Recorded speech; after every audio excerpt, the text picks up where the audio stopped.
આપણે જોઈએ મગની દાળના વેજીટેબલ ઢોકળા. મગની દાળના ઢોકળા બનાવવાના છે તો 1 વાટકી મેં મગની દાળ લીધી, અડધો વાટકી મસૂરની દાળ. એ બંને વસ્તુ મેં 15 મિનિટ પલાળી નાખ્યું હતું. એમાં ક્રશ કરવાની છે. એમાં આપણે નાખવાના છે 1 વાટકી પૌવા અને નાની વાટકી દહીં. અને બધું મિક્સ કરીને આપણે ક્રશ કરી લેવાનું. મેં પીસી નાખ્યું છે. હવે આપણે એમાં નાની વાટકી રવો નાખી 5 મિનિટ માટે રેસ્ટ આપવાનો છે. 5 મિનિટ માટે રવો નાખીને રેસ્ટ આપ્યો તો એ રવો આપણો સરસ મજાનો ફૂલી ગયો છે. હવે આપણે બધા વેજીટેબલ નાખશું. 1 વાટકી મેં ગાજર લીધું છે, નાખી દઈશું.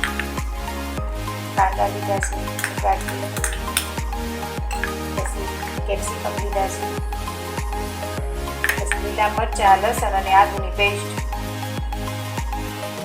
પછી આપણે નાખશું કોથમરી, સ્વાદ પ્રમાણે મીઠું એડ કરી દઈશું. આપણી બધી વસ્તુ મિક્સ થઈ ગઈ છે અને આવું બેટર તમારે રાખવાનું છે. આપણી બધી વસ્તુ બરોબર મિક્સ થઈ ગઈ છે. હવે આપણે 1 ચમચી ઈનો નાખશું અને બરોબર આપણે એક જ સાઈડ હલાવવાનું છે. એ થાળીમાં તેલ લગાવી બેટર થાળીમાં નાખી દીધું છે. હવે આપણે એમાં લાલ મરચું ઉપર ભભરાવી દઈશું. જો તમારે ચટપટું ખાવું હોય તો તમારે વધારે નાખવાનું. હવે હું થાળી સ્ટીમ કરવા મૂકી દઈશ. એને 10 મિનિટ સુધી આપણે સ્ટીમ કરવા દેવાની છે.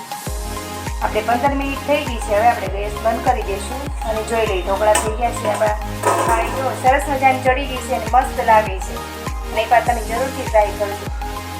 તમે જોઈ શકો છો કેટલા સરસ થયા છે, નરમ અને મસ્ત. આપણા ઢોકળા મેં સર્વ કરી દીધા છે અને બહુ મસ્ત બન્યા છે. તમે વઘારીને ખાવ તોય સારા લાગે અને સાદા ખાવ તોય સારા લાગે. લસણવાળું મરચું અને સિંગ તેલ આરે તો બહુ ટેસ્ટી લાગશે. એકવાર જરૂરથી ટ્રાય કરજો. લાઈક કરો, શેર કરો અને સબસ્ક્રાઈબ કરો. જય માતાજી.